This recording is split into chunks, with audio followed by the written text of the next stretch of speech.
is 24 years old. He is an immigrant from Afghanistan. Najibullah Zazi was indicted by a federal grand jury today, charged with conspiracy to build and explode weapons of mass destruction.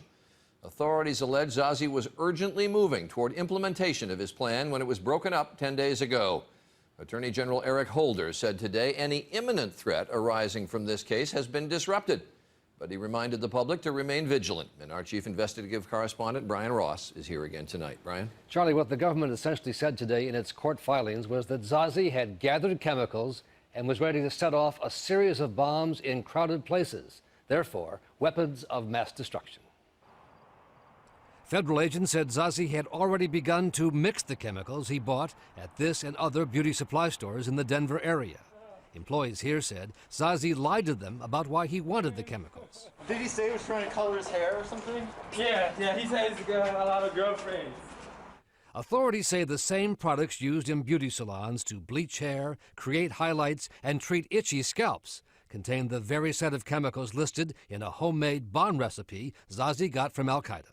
It's so readily available, and it flies under the radar when you purchase it. Who's going to question someone going in and buying something at a hair supply store? In documents filed in court today, agents said that 2 weeks ago, Zazi sent messages to others working with him, quote, each more urgent in tone than the last. I think this is as close as we have come since 9/11 to having a major terrorist attack on U.S. territory. Zazi and his family came to this New York neighborhood from Afghanistan 10 years ago.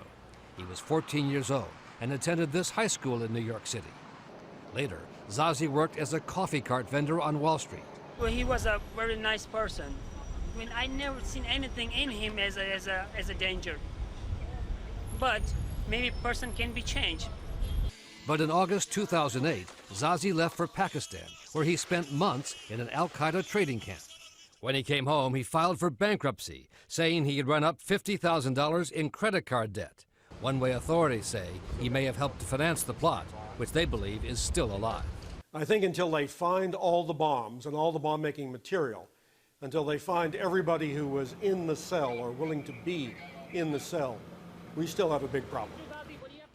So tonight, agents and police are working round the clock because they say, frankly, Charlie, we don't know what we don't know. Our chief investigative correspondent, Brian Ross.